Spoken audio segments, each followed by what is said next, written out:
All right. Really, the tape kind of confirmed a lot of things what I felt yesterday post-game. A lot of really strong performances by our team. I like the way the film looked. I like the way the effort and the play style and the things that we talked about post-game were kind of confirmed. Not to anybody's surprise. I'm really proud of our guys, and we've talked a lot about now the discipline of being able to do it weekly, consistently, with our preparation and being accountable to the plans and making sure we're putting our players in the best possible positions to have success as a coaching staff. And I'm going to keep driving those areas of emphasis home every single day that we get an opportunity to work. Really, big time challenge coming in this week. I got a lot of respect for the Houston Texans and what D'Amico's built there. And we're gonna have to put together a really good effort in all three phases against this team. But fortunately, get to do it back at home. I thought our crowd once again was phenomenal.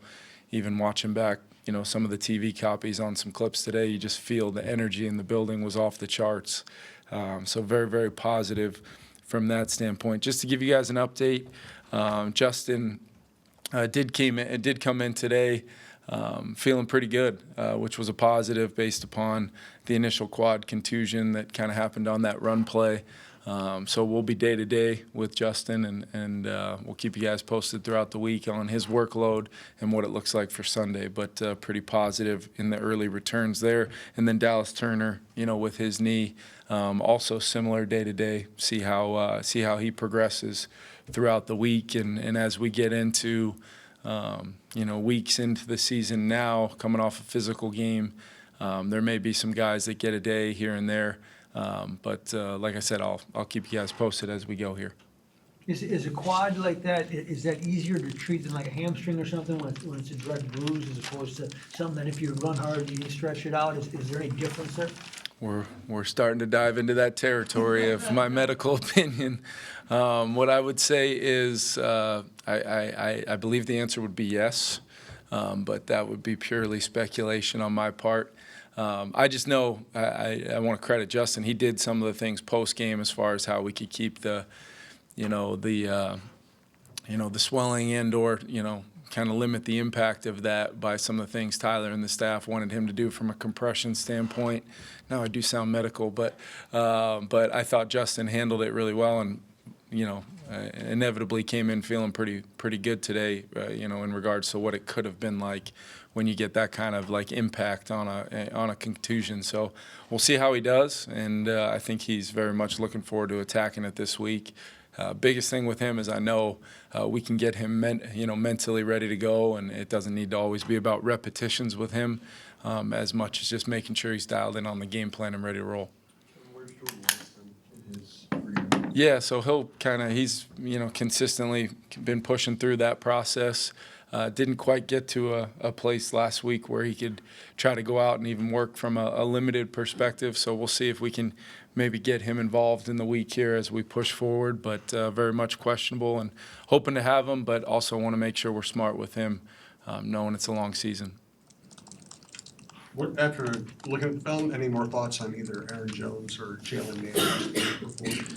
Yeah, I thought Aaron, combined run and pass. He had a little stretch there where he went in the tent to get evaluated, was able to come back, and during that time, I thought Ty Chandler was fantastic in the game, burst, explosive, vision, a lot of things. But I thought Aaron had some really good runs, some really tough runs on some short yardage plays, and then found some space on some other ones, had a nice little bounce and a stiff arm, kind of on a tempo play one time. And then his impact in the pass game. I know, he put the ball on the ground. Fred Warner did an unbelievable job really pursuing from about 5 yards deep in the end zone and eventually punching that thing out. But I think people saw just the combination of his touches in the run and the pass game, and then Ty's impact really being able to be very, very evident to everybody. He's different, the physicality, and he's still got that burst and explosiveness. So the combination of those two guys was very impactful, and a really good defense that they did it against. And I thought our O-line had O-line, tight end, CJ, all those guys had a pretty darn efficient day and really made that whole thing of the physicality on the line of scrimmage come to life. So Speedy was, kind of what I've talked about all along is there was no surprise for Speedy's production to me. I just was really, really happy, just how fast he played. There were some even routes he didn't necessarily get targeted. You're seeing the separation. You're seeing him win versus man coverage. You're seeing him play really multiple spots, especially in the second half, where he was able to come to life even in, taking, kind of being moved around, filling in some plays where maybe Justin would have been in those spots. And the play down the middle on the third down at the end on the, the long drive we had, 14-play drive was first of all, as big time of a throw as you'll probably see in football yesterday, and for Speedy to have the feel and understanding, seeing coverage, he's reading coverage on that route, and then to get his eyes back and make that play was just critical for what we were trying to get done on the drive, which was eat up as much as clock as we possibly could and try to get 7. But if we got 3, we knew it would take it to 9 points, which was the goal. So all those guys were awesome. Kevin, his effort on Justin's long touchdown. Yeah, not just his, the officials as well. That was unbelievable. And the sneaky little change of direction there to flip his hips at the end. I showed the team that a little bit ago, and they were having a good time with that. But yeah, I had it about 30 yards behind Justin when he caught that ball, and just play style is not just, splitting your face mask on the other team and physicality. It's finish. It's straining to finish. It's Garrett Bradbury on that play, with Fred Warner blitzing the A-gap, getting that extra little touch to run him by Sam so we could step up. It's Aaron Jones, helping Eds, inside right there on the interior rush. It's Brian O'Neill straining to, block Bosa one-on-one on the edge. It's all of those things coming together, and then Speedy's finish to escort Justin in the end zone was phenomenal. It feels like the screen game has been really good. Yeah. Has there been more concerted effort on that, or do you feel like you guys have been good in preparation? No, there has been, Alec. There definitely has been, and it's a hard play to practice sometimes, just to really replicate what it's going to feel like from a timing standpoint, full speed, and then what those blocks feel like. I thought we could have been a little bit better, even on the play we eventually fumbled. I thought, if we were just a little bit better of understanding the landmark and maybe blocking that safety, I think we could have walked in the end zone and been up, whatever that would have taken us to in that moment, 27-7 or whatever it would have been. I thought we were really close on that one. I thought off the block punt, to be able to have the confidence to call, that screen to get plus 15, 16, whatever it was, and the execution. And it's really been, we've talked a lot about the run game, and we're seeing some production there. But the screen game's been a big part of it for sure throughout the OTAs and training camp, and it's come to life. If you flip back to the offseason, how high of a priority was it to get more depth, especially at the edge rusher? Not just defense, but... Yeah, and I think it's just the versatility of that group too, because when I turn on the tape, I see JG. It might not be showing up in sack production, but the pressure, I think he's leading us in quarterback pressures and doing a nice job setting the edge. Then you've just got these, we've talked a lot about, Gink, which I think we should, but Pat Jones has been huge with the 4 sacks. Dallas Turner, there were some plays in the run game, which, he's going toe-to-toe with one of the best left tackles in football, if not the best, and physical, getting off blocks. I think that group as a whole, when I think about it, and we consider Hadi Jihad an outside line, but really you guys can see him. He's an interior rusher. He's getting his hands on a ball as a spy player. When the ball slipped out of Purdy's hands, he's been great, when we've asked him to set edges. So those 5 players are a huge part of how we put together the weekly plan. And then I think our interior D-line, Bull, HP, Taki gave us some great reps yesterday. And then calling up Jonah, to go along with, our entire front. Just felt those guys against a really, really formidable rushing attack. When you're building depth in that front 7, how much of a goal is it to have just more guys for the sample solely of reducing snap counts and helping guys stay fresh later in the season? Yeah, I think that's always one of the first things I'm looking for, kind of another year into this thing. Sometimes as a coach, you're like, I want these guys in there the entire game, but that's just not viable when you've got the depth we have. And when you can keep those snap counts a little bit lower, you get better versions of those players in the third and fourth quarter, which I think is critical. And that the depth at the outside backer position, we had 5 D linemen up for the interior yesterday, for a reason, and all those guys had an impact. So, and I think, when you think about IP, Cash, Metellus' role as kind of that, rover player, how that he works with Harry and Cam and what those snap counts look like for Murph, Shaq, and Steph. We're talking about depth at a lot of positions. Theo, haven't even mentioned Theo or Caleb yet as well. So really happy with the way Flo's, using our personnel, how our coaches are being involved and communicating subs, and still it looks very coordinated and clean. I think those guys are doing a great job. Style of play-wise, like in a game like that with the identity that this team had. Yeah. You can talk about it coming back, but I mean, you still look exhausted. Like how do you? I'm sorry about that. Well, you look tired, of course. I mean, it's fine, but It's gonna happen earlier and earlier every year. Getting old, man.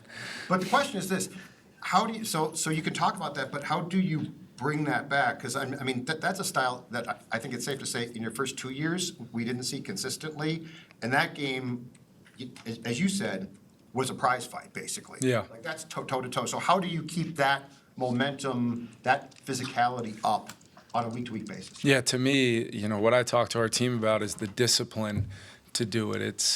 It's consistently, can you do it every week in this league? That's what defines the good teams in our league. Is there's going to be some weeks where, match up, how the schedule falls for you versus the opponent. Can we just stay true to how we need to prepare for games? And that might be, I thought we had one of our best Wednesday, Thursday combinations of practices since really I've been here this week. And I told our guys that I thought we took advantage of having an extra day. I thought we took advantage of the fact that it was a noon home game, 10 a.m. for them, short week for them. I thought we needed to use that time to prepare with physical practices, and we grinded pretty good. And I told them you would turn over and you'd be ready to roll by noon on Sunday, and they did, and guys were flying around. So now, consistently, as the attrition of the season goes, that's the discipline of it. I've said it before, discipline is not me waving my finger around, pointing up at a bunch of rules on the wall, and discipline is the players understanding what it's going to take to win the game from a preparation standpoint, the discipline of our coaching staff understanding how we need to put together plans to maximize our matchups and what our play style is going to look like versus each and every opponent, and that could change based upon the schemes they're deploying, the troublesome personnel you'll run into. There's great players on every team we're going to play. That's how this thing all cooks, is if it all works together. But then the discipline to do it when maybe you don't feel great, maybe you are being accused of looking tired or hoarse. Nobody's going to feel sorry for us. We got to just keep on trying to go put our best foot forward to execute, and execute the prep is what I'm really proud of this team on early on. Plus, too, talking about playing a more physical style and playing in a way that has more contact, just more wear and tear, I suppose, of course of the season. How does that affect the way you structure practices, just trying to manage fatigue as you go through it? Yeah, especially with where our bye is, where our London trip is. I'm thinking about a lot of those things. But I also believe if you do it enough early, I think it'll be ingrained in the fabric of who we are as a team. So that's my hope, is that then, I'm always going to be cognizant of sports science and what's the best thing for our players, both mentally and physically, to prepare for the game, but also mentally and physically for those guys to feel at their best, to be able to be flying around and playing fast. Because the game was physical, but I also felt like our guys were flying around the football field and playing fast, which means we were prepared, which means they felt good. And then, as the attrition of the game wore on, we had the windows open, it was a warm day. I think everybody in there was feeling that a little bit. I was proud of our conditioning, and that kind of goes back to the question of snap counts and being able to have the depth we need. And I thought it was just it was a very nice indicator of where I wanted us to be at this point in time. But as you guys know, that means absolutely nothing moving forward if we are disciplined to that preparation and doing things the way we need to do them. A lot of the offensive. When it comes to Sam Darnold, just the last 2 weeks, you kind of took opportunities to pass when maybe you didn't need to, the fourth down at the goal line and then throwing a 97-yard pass. I guess I wonder if that was part of your plan to build confidence with him, or if that was just sort of within the game flow to make those decisions. Yeah, I mean, maybe it's subconsciously, maybe it is a little bit. I'm not really finding myself trying to feel the need to build confidence. I think I'm going into these games confident in Sam to execute the plays that are called. I thought it was a real bright spot, him using his athletic ability on that first third down, the third down and long in the 2-minute, the understanding, you even see him blink at the clock as he's running to know when to get down, gets up, called timeout. I'd already called one, but it was still good to see just the awareness. I think people just, and part of my answer about Sam post-game was I don't really have a lot of interest in talking about the past with Sam Darnold. I think we all need to just start being totally present, and when he plays well like he has, I think we just talk about a guy playing the position at a high level and we move on and see the consistency of it is what we're all going to be looking for. And I think Sam's doing the right thing each and every week to prepare. Clearly his teammates are confident in his physical ability, in his preparation, and let's just keep seeing, what it looks like. And I have a lot of confidence in what that will look like. Well, that's what I was going to ask about his decision-making. A lot of the teammates yesterday were saying that they really like Sam's decision-making, even maybe he's underrated with his ability to kind of scramble and all of that, but that's basically what you addressed. Well, we can talk about it some more if you want. I'll sit in the front row next time. There you go. There you go. Look at that. You just had to ask a quarterback question. Too many D-line questions. I look exhausted. Thank you, guys.